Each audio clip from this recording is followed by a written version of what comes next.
Hello, I'm Ben. Welcome to the channel. So today we're going to talk about a book here that I've read. It's How to Get Everything You've Ever Wanted in Life. And this is what the subtitle is. It's Complete Guide to Using Your Psychic Common Sense. This is by Dr. Adrian Calabrese. And that's what that book looks like.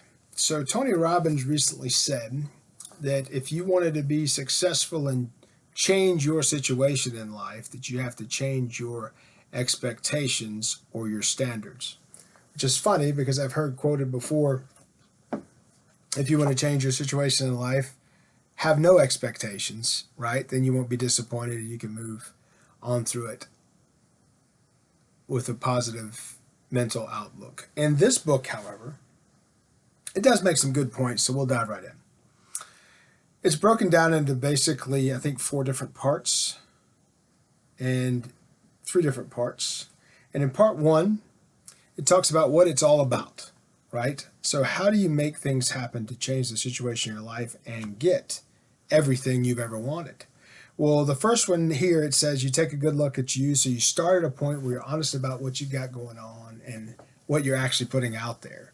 Because if a lot of people have misunderstandings about what they're doing and what they're trying to put out there, but you have to exercise and question what you're doing, and then you need to decide on what it is you want to sustain and what it is you want to let go of. So those are all good points. You have to get physical about your development, and you have to assess your talents and abilities. You have to change your perspectives.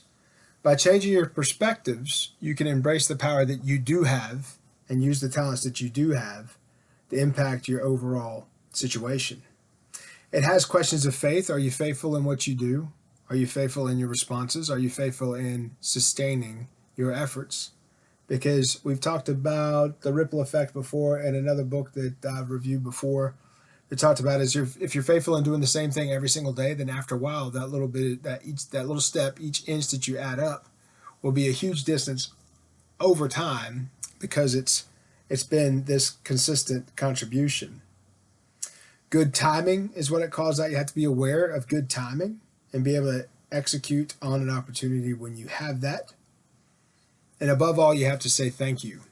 So here's the point about being successful. If you don't thank the ones around you for their contribution, for their good work, what you'll do is you'll create an environment where you're celebrating just yourself, and you'll lose those folks. A recent job comes to mind, or former job that I had comes to mind for me. I spent my time trying to empower and develop my people to be empowered so they could impact things for the long term. And the person I reported to did the opposite. They tried to micromanage everything and tried to control everything. So even though for nearly 4 years I worked diligently to put this place in a better shape, after I left, this guy ran off the majority of my leadership staff. And when I asked those folks why they decided to leave, when some of which had been there for 10 plus years, they were said, well, when you came, we found out what leadership was. We were entrusted and empowered to get things done, and you really cared about moving obstacles. When you left, all that ran away. So the one thing that you educate people on when you're doing the right things is the opportunity cost. Meaning, if I'm gone, then these things go with me, unfortunately, because it's not sustained by those above me. So you will not have that level of support. So they can't change things. They're not able to get what they want because they're not empowered to go after those things. So part 2 of this talks about reincarnation, lessons that come from that, a self-analysis and relationship analysis, where you analyze yourself and how you responded to things, and then you analyze relationships you've been in and how you respond to those things, and then you own what your contributions were to those relationships. Part 2 of the book talks about a tune-up and tapping into your power. So it says, get out of the clouds, get started. So start with a dedicated, specific path.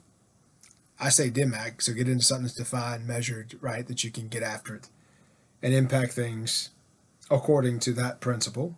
If you don't know the DMAG principle, look into the page here. There's several videos on that. One that's a short, it'll only take about a minute to go through it, and I'll tell you what that is. It talks about sharpening your tools and understanding how to get after things and how to take it a step at a time. The next part, tapping into your power, is understand the essence of your intention. So what do you intend? Where do you begin? Say it, see it, send it. So you're actively participating in the procedures.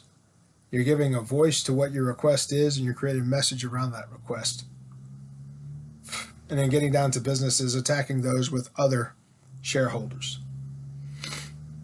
The next part of this is giving what you want a face. So basically, you're describing what it is. You get back to business. You unblock the blocks so people see what your picture is in words. And then you remove the outside influences from those words so people see in plain view the visualization that is yours. The next part is manifesting that specific style.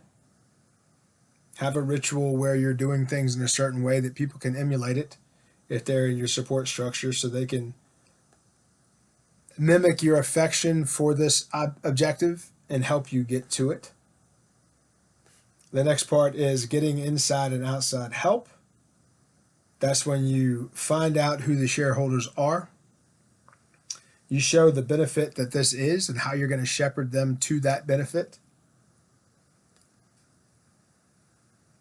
Then you mediate parts of the whole and assign parts to other believers who want what you want. The next is programming your success. That's putting these processes in place, assigning the dream, assigning work to people around that. And guys, remember, this was written by a PhD, but man, some of this stuff is far out there. The next part is creative feeling, have fun and profit. So basically, the place needs to be fun. You have to develop your intuition. You have to take the high road so people emulate your success. And then you do your keys to success, which it says that's on page 173. Let's see what it says specifically there. This is a bunch of visualizations talking about proclaim it, affirm it, sanctify it. I already have a beautiful space in which to do my work. Space remains safe and undisturbed at all times, so it's protected. Energize it. Be positive. Bring positive energy around the circle. Keep negativity out. Invoke it. Basically describe your intention perfectly so that it can be incredibly effective, and give thanks what's going on. So the 6 steps are proclaim it, affirm it, sanctify it, energize it, invoke it, and give thanks for it. Part 3 is pulling out all the stops. So if you've gotten this far, you can kind of realize by tonality on the book, I think if you want to do something impactful, you don't have to visualize, sanctify, any of that nonsense. All you have to do is put processes in place every day, move an inch or two. And at the end of the year, you'll be yards and miles beyond where you started. Using everything you've got, create advice, be experienced and let that be emulated. Ask, have gratitude, because gratitude is a magnet. It talks about the universal law of circulation.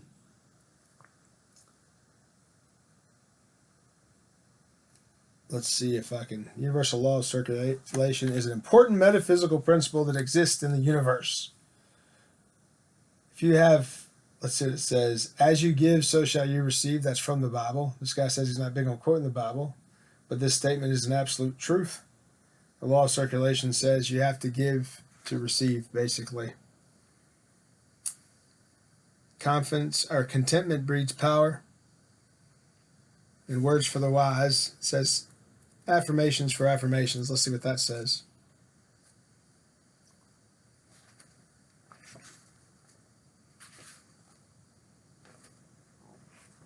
Trying to find that page here. Let's see what Dr. Adrian Calabrese says. He says, when you manifest your desires using techniques in this book, I would love to hear from you. Write me a percentage.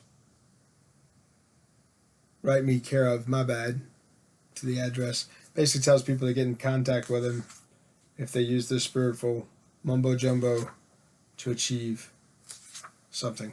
So, 6 steps to success. How to get everything you ever wanted. Probably throw this away, to be honest with you. This book's not going anywhere but the trash. So here's my point on that. I see what the guy's going for. He's trying to give people self-worth and self-value through their own visualization of what they expect the goal to be. But here's the point. Write stuff down. If you have a goal, write it down. Write down what you can do in a day. Write down what you can do in a week. Write down what you can do in a month. And then start doing those things. After 3 months, look at it, assess it, see what you've actually done, see how far you've come. Okay? Address what's not working well. Rearrange that so it's into something, so it's a possibility where it can start working appropriately. And then get after it again. And do that in a designed, defined, measured way. Constantly reassess, constantly reapply. That's how you improve the situation and get what you want. So, there you go. Would not recommend that book. I think it's a bunch of mumbo jumbo, a bunch of hooey. The verse is true. What you get is what you receive. That's from the Bible. So anytime you're quoting the Bible, that's correct. But the rest of that is hooey. I think what you do is you put a practice in place. You do a little bit every single day and measure yourself. Look back and measure that year over year, month over month, week over week, whatever measurement you want to use. And that's how you improve your situation and create a ripple effect that will be monumental and be massive and excessive by the time you're done. So hopefully, if you like subject matter such as this, videos such as these, please like, please subscribe. The book will be the thumbnail, and I think you probably pass on that one, but I wanted to get that out there. I'm Ben. Be good.